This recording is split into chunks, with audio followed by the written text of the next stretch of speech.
Bienvenidos mis apreciados hermanos a su canal Aprendiendo de Jesús. Es un gozo, un privilegio y un placer poder comunicarnos con ustedes por medio de este ministerio. Hemos llegado al final de una lección supremamente importante para nuestra vida espiritual. Hemos analizado los salmos a la luz del comentario bíblico adventista y sin lugar a dudas hemos aprendido mensajes de esperanza que nos ayudarán y nos ayudan cada día a encontrarnos con nuestro Dios. La lección número 13 trae como título Espera en el Señor y analizaremos lo que el comentario bíblico adventista nos dice sobre los textos claves y algunos pasajes de la semana. Les agradecemos por suscribirse a nuestro canal si aún no lo han hecho, por compartir este video para que muchas más personas conozcan del amor de Jesús como nosotros cada día y que también podamos fortalecer nuestra fe y que este ministerio y esta familia puedan crecer para la honra y gloria de nuestro Dios. Les invitamos a que nos dejen sus comentarios, sus pedidos de oración, sus inquietudes, sus preguntas. Estaremos muy atentos a contestarles. Vamos a orar para iniciar este estudio. Padre Santo que estás en el cielo, gracias te damos, oh Dios, por tus bendiciones, por tus cuidados, porque nos proteges cada día y nos bendices. En tus manos de amor nos ponemos, oh Dios, para empezar a estudiar tu palabra, pidiéndote por cada persona que escucha este mensaje. En Jesús, amén. El que da testimonio de estas cosas dice, ciertamente vengo en breve. Amén. Sí, ven, Señor Jesús. La venida del Señor ha sido en todo tiempo la esperanza de sus verdaderos discípulos. La promesa que hizo el Salvador al despedirse en el Monte de las Olivas, de que volvería, iluminó el porvenir de sus discípulos al llenar sus corazones de una alegría y una esperanza que las penas no podían apagar ni las pruebas disminuir. Entre los sufrimientos y las persecuciones, la manifestación gloriosa de nuestro gran Dios y Salvador Jesucristo era la esperanza bienaventurada. Cuando los cristianos de Tesalónica, agobiados por el dolor, enterraban a sus amados que habían esperado vivir hasta ser testigos de la venida del Señor, Pablo, su maestro, les recordaba la resurrección, que había de verificarse cuando viniese el Señor. Entonces, los que hubiesen muerto en Cristo resucitarían, y juntamente con los vivos serían arrebatados para recibir a Cristo en el aire. Y así dijo, estaremos siempre con el Señor. Por tanto, alentaos los unos a los otros con estas palabras. El comentario bíblico adventista sobre Romanos 8:18 nos dice, aflicciones. Pablo podía hablar de estas pruebas debido a su muy dolorosa experiencia. Cuando escribió esta epístola ya había sufrido mucho por causa de Jesucristo, y aún le esperaban muchos sufrimientos antes de que fuera martirizado. Pablo presenta la futura revelación de la gloria como cierta, que sin duda alguna sucederá. La gloria que muy pronto será revelada incluye el resplandor celestial de la segunda venida y la manifestación de Cristo en toda su divina perfección y poder. Esta gloria también la tendrán los fieles seguidores de Cristo, porque serán semejantes a Él, pues le verán tal como Él es. Reflejarán su gloria como un espejo y serán transformados de gloria en gloria. La revelación de esa gloria incluirá el esplendor y la hermosura del cielo, el trono de Dios, el lugar de brillantez y gloria suprema. La anticipación de esta futura gloria debe sostener al cristiano en sus aflicciones en la tierra. Los sufrimientos pueden parecer intensos, pero son leves si se comparan con el excelente y eterno peso de gloria. Son momentáneos, pero la gloria será eterna. Pronto dejarán de ser, pero la gloria jamás se empañará o disminuirá. Versículo 19. El anhelo ardiente. Esta palabra griega es sumamente expresiva. Está compuesta de tres partes. Apokaradokia, apo aparte de, cara, cabeza, y dokek, en este caso, mirar o aguardar. El significado literal sería aguardar con cabeza levantada. El prefijo apo, aparte de, implica un desviarse de todo lo demás y fijar los ojos en un solo objeto. sugiere esperar con la cabeza levantada y los ojos fijos en ese punto del horizonte desde el cual se espera que venga el objeto, la creación. Aquí se usa en este último sentido la cosa creada. El significado de este pasaje ha sido el objeto de muchísimos debates, y los comentadores han procurado establecer sutiles distinciones entre lo que se debe incluir dentro del término creación. Algunos entienden que la creación se refiere a todo el mundo natural, tanto lo animado como lo inanimado, excluyendo al hombre, pero otros incluyen también a toda la humanidad. Algunos piensan que solo se trata de la humanidad.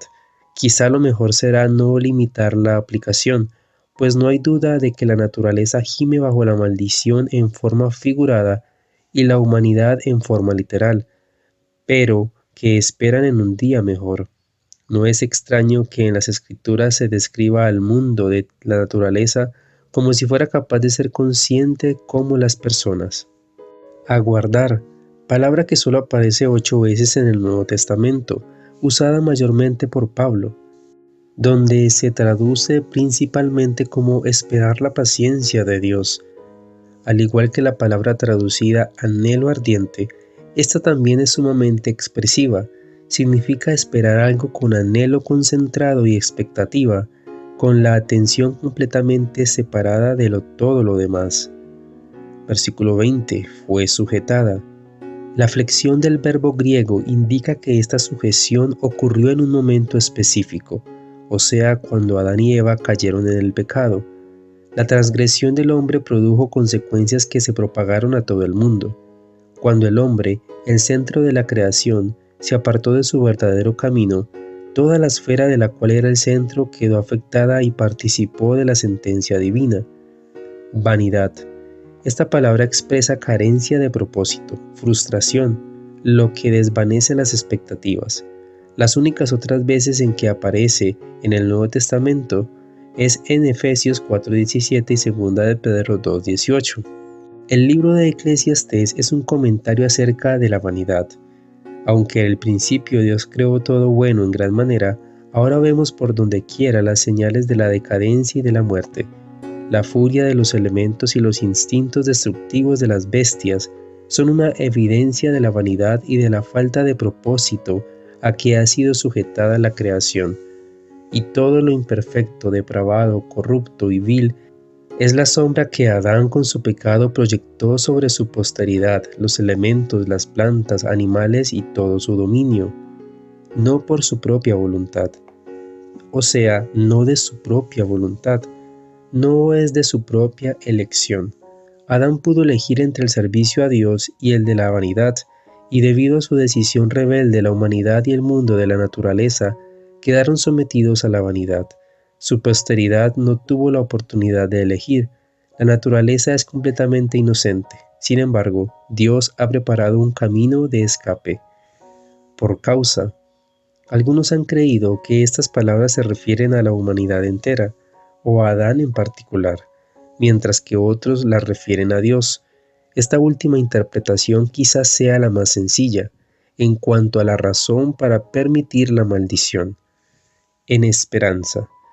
Muchos comentadores y algunas versiones han trasladado estas palabras al comienzo del versículo 21 y traducen en la esperanza de que la creación, cualquiera sea la relación que se establezca, el significado es claro de que el sujetamiento de la creación a vanidad no era el fin del propósito de Dios, sino que fue sujeta con la esperanza de alcanzar así la meta hacia la cual se encaminaba Dios al sujetarla. El mundo de la naturaleza fue hecho para el hombre, y en su estado original estaba adaptado para proporcionar delicias y bendiciones a los hombres y mujeres sin pecado. Pero cuando el hombre cayó, la naturaleza también cambió y se adaptó para hacer frente a la condición diferente del hombre y para servir al plan de redención. Se había perdido el paraíso y bajo la maldición del pecado toda la naturaleza mostraba ante el hombre el carácter y los resultados de la rebelión contra Dios. Pero la vanidad de la naturaleza se convirtió en un incentivo para que el hombre utilizara sus facultades morales y físicas. La vida de esfuerzo y de preocupación que desde allí en adelante correspondería al hombre, fue preparada con amor. Fue con una disciplina que se hizo necesaria por el pecado del hombre. Además, la historia del terrible experimento de la rebelión servirá como una advertencia contra la rebelión futura. Versículo 21. Porque la creación en efecto fue sometida a la vanidad, no espontáneamente, sino por aquel que la sometió, en la esperanza de ser liberada de la servidumbre de la corrupción, para participar en la gloria de la libertad de los hijos de Dios. Esclavitud de corrupción, es decir, el estado de sujeción que termina en disolución y corrupción. Una sujeción involuntaria a un estado que resulta en corrupción bien merece el término de esclavitud. La libertad gloriosa. Literalmente, la libertad de la gloria. La libertad es uno de los elementos de la gloria que se menciona en el versículo 18. Toda la creación espera participar de la emancipación que se producirá cuando aparezca Cristo. Para los hijos de Dios, la libertad de la gloria significará completa liberación de la presencia y el poder del pecado, liberación de la tentación, de las calamidades y de la muerte. En la gloria futura, los hijos de Dios estarán libres para poner en acción todas sus facultades en perfecta armonía con la voluntad y los propósitos de Dios. La forma suprema de libertad es colocarse bajo la soberanía y el gobierno del omnisapiente Creador. En la tierra nueva tendremos el gozo y el deseo de hacer solamente las cosas que agradan a Dios. Esta vida de obediencia eterna es verdadera libertad. La larga historia del pecado ha demostrado que todo es esclavitud, excepto el servicio para Dios, que todo es servidumbre, excepto el sometimiento a los mandamientos divinos. Versículo 24. En esperanza. Por lo general, Pablo presenta la fe y no la esperanza como el medio de salvación. La esperanza, aunque diferente de la fe, es sin embargo inseparable de ella. La esperanza es la que coloca la salvación vívidamente ante el creyente, para que por medio de la fe se esfuerce en obtenerla. Fuimos salvos. Es significativo advertir que a veces Pablo dice literalmente habéis sido salvados, o tú estás siendo salvado, o tú serás salvado. Para el verdadero cristiano, la salvación es una experiencia o condición que ya ha comenzado, pero que también debe mantenerse en la vida diaria, porque no alcanzará su cumplimiento pleno sino hasta la venida de Cristo. Cuando una persona se convierte por fe en hija o hijo de Dios, se puede decir que ha sido salvada. Compárese con, y el Señor añadía cada día a la iglesia los que habían de ser salvos. Literalmente estaban siendo salvados. Sin embargo, cuando el cristiano nace de nuevo, apenas ha comenzado la salvación. Él debe pensar en una vida de continuo crecimiento y transformación, y en la liberación futura completa. Para el cristiano que quizás se sienta tentado a suponer que su salvación se ha convertido en una certeza y que por lo tanto puede descuidar su vigilancia y su examen propio, es bueno que recuerde el testimonio del apóstol Pablo mismo, sino que golpeo mi cuerpo y lo pongo en servidumbre, no sea que habiendo sido heraldo para otros, yo mismo venga a ser eliminado. La esperanza que se ve. Pablo no se está refiriendo a la esperanza como un sentimiento, sino al propósito de la esperanza, es decir, aquello que se espera. Cuando lo que se espera ya está frente a nuestros ojos, cesa de ser el objeto de la esperanza. La esperanza, por esencia, no mira las cosas que se ven, sino las que no se ven. El comentario bíblico adventista sobre Mateo 18:3 nos dice: Os volvéis, si no cambiáis, volver, darse vuelta, y en relación con la conducta, cambiar de opinión o cambiar de posición. El uso bíblico de esta palabra, usado generalmente en el Antiguo Testamento para hablar de volverse al Señor, los discípulos estaban discutiendo quién sería el mayor en el reino de los cielos, porque no comprendían la verdadera naturaleza del reino de la gracia divina. Pero había una razón más importante por la cual discutían. No estaban verdaderamente convertidos. Si no se volvían para seguir a Cristo, si no se negaban a sí mismos como lo había hecho Él, sus deseos se identificarían cada vez más con los del maligno. Por eso, Jesús procuró hacerles entender el principio de la verdadera grandeza. Si los discípulos no aprendían este principio, ni siquiera entrarían en el reino, y mucho menos tendrían elevados puestos en él. Os hacéis como niños. El espíritu de rivalidad acariciado por los discípulos era pueril, pero Cristo quería que se volvieran como niños en otro sentido, con referencia a la actitud personal de Jesús para con los niños. No entraréis. En el griego aparece aquí una doble negación que destaca la completa imposibilidad de entrar. Dos situaciones que surgieron algún tiempo más tarde hicieron ver cuán imperfectamente los discípulos habían aprendido de lección que Cristo procuraba enseñarles. Segunda de Pedro 1:19 nos dice, según el comentario bíblico adventista, tenemos lo que sugiere que en las palabras siguientes Pedro habla de algo adicional a su extraordinaria experiencia en la transfiguración, aunque de ninguna manera la reemplaza. Los lectores de Pedro no habían estado presentes en la transfiguración y podían sentirse propensos a dudar de que ella había confirmado el poder y la venida de nuestro Señor Jesucristo. Pero hay algo igualmente convincente para Pedro, y quizá más aún para sus lectores, la palabra profética más segura. También, así se nos hace más firme la palabra de las profecías. Pedro y sus compañeros derivaban en gran medida sus firmes convicciones acerca de la misión de Cristo, de la forma en que su vida había cumplido las profecías del Antiguo Testamento. Ese conocimiento, unido a su relación personal con el Señor durante su ministerio terrenal, les daba una base inconmovible para su fe cristiana. Pasaron sus vidas compartiendo esa fe con otros y así edificaron la primera iglesia. Los representantes de Cristo tienen ahora la misma misión que cumplir. Hacéis bien en estar atentos.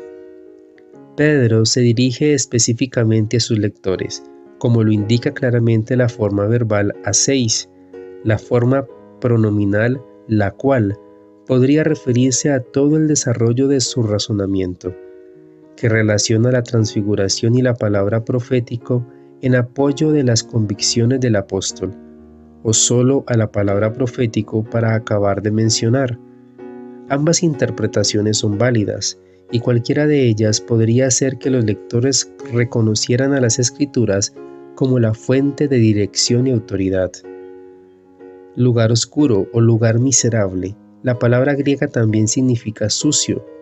Los lectores de Pedro vivían en el ambiente miserable y sucio de la sociedad pagana y necesitaban mucha luz espiritual para no caer en los numerosos abismos que los rodeaban.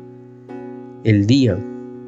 La evidencia textual establece la omisión del artículo, que en el griego no hace falta para señalar que se habla de un día específico.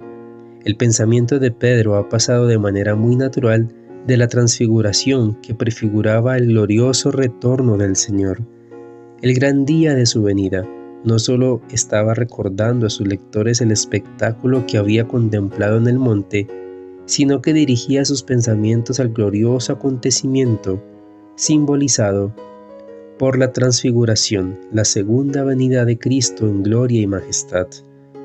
Esclarezca, literalmente brilla a través como una luz que traspasa la oscuridad. El apóstol sabía que la venida de su Señor quitaría las tinieblas del mundo y daría comienzo a una luz eterna. Entonces no habría necesidad de lámpara, pues la luz del mundo daría toda luz necesaria a sus redimidos. Pero también podría haber pensado en el despuntar del día que traerá salvación a cada ser humano.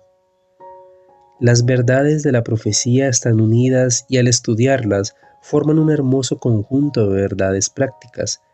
Todos los discursos que damos han de revelar claramente que estamos esperando, trabajando y orando por la venida del Hijo de Dios. Su venida es nuestra esperanza. Esta esperanza de estar vinculada con todas nuestras palabras y obras, con todas nuestras asociaciones y relaciones. La segunda venida del Hijo del Hombre ha de ser el tema maravilloso que se mantenga ante la gente. He aquí un tema que no debe descartarse de nuestros discursos. Las realidades eternas deben mantenerse ante la mente, y las atracciones del mundo aparecerán como son, completamente inútiles como vanidades. ¿Qué hemos de hacer con las vanidades del mundo, sus alabanzas, sus riquezas, sus honores o sus placeres? Únicamente por el conocimiento de Dios, aquí podemos prepararnos para encontrarnos con Él en su venida. En sus lecciones y en sus poderosas obras, Cristo es una perfecta revelación de Dios. Este Cristo declara mediante el inspirado evangelista: a Dios nadie lo vio jamás. El unigénito Hijo que está en el seno del Padre, Él le ha dado a conocer. Nadie conoce al Hijo sino el Padre, ni al Padre conoce alguno sino el Hijo, y a aquel a quien el Hijo lo quiera revelar. Estas palabras muestran la importancia del estudio del carácter de Cristo. Únicamente por el conocimiento de Cristo podemos conocer a Dios. Como nuestro representante, Cristo permanece en el fundamento más elevado posible. Cuando vino al mundo como mensajero de Dios, retuvo la salvación de Dios en su mano. Toda la humanidad fue liberada por Él, porque en Él estaba la plenitud de la divinidad. Tan plenamente reveló Cristo al Padre que los mensajeros enviados por los fariseos a tomarlo quedaron encantados por su presencia. Cuando contemplaron la suave luz de la gloria de Dios que envolvía su persona, cuando escucharon las bondadosas palabras que brotaban de sus labios, lo amaron.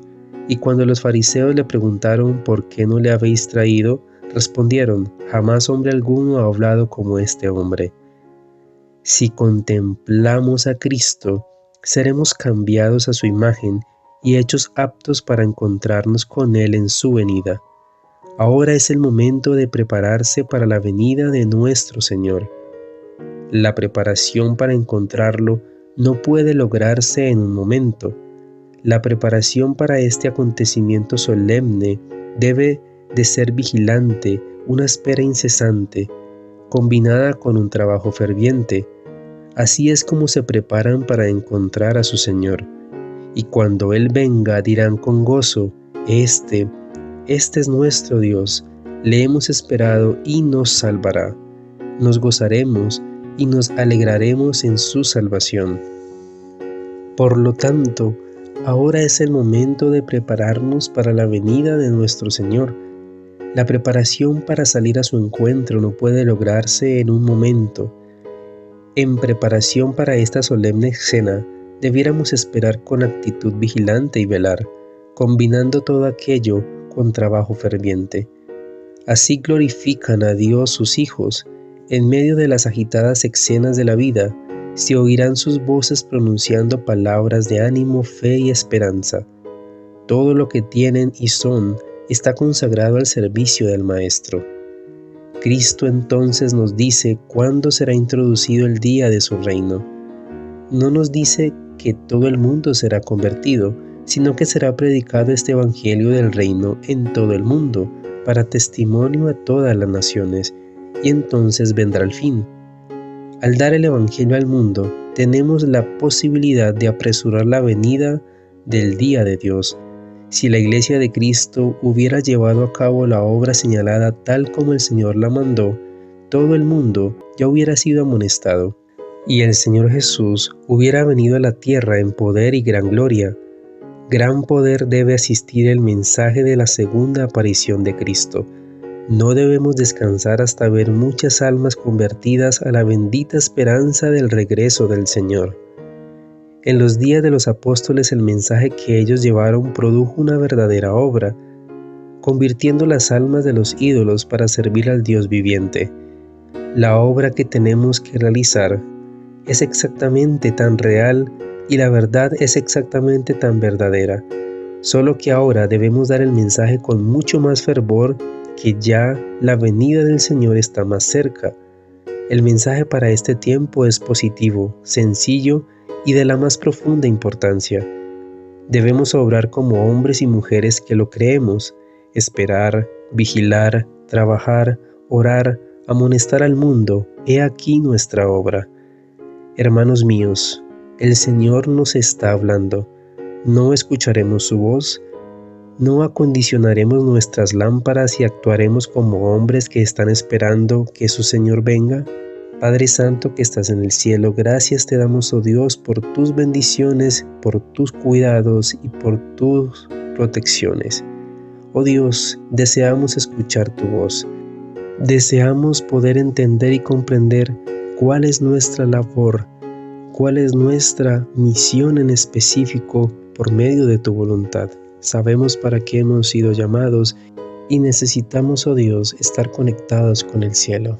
Bendice a cada persona que ha escuchado este mensaje.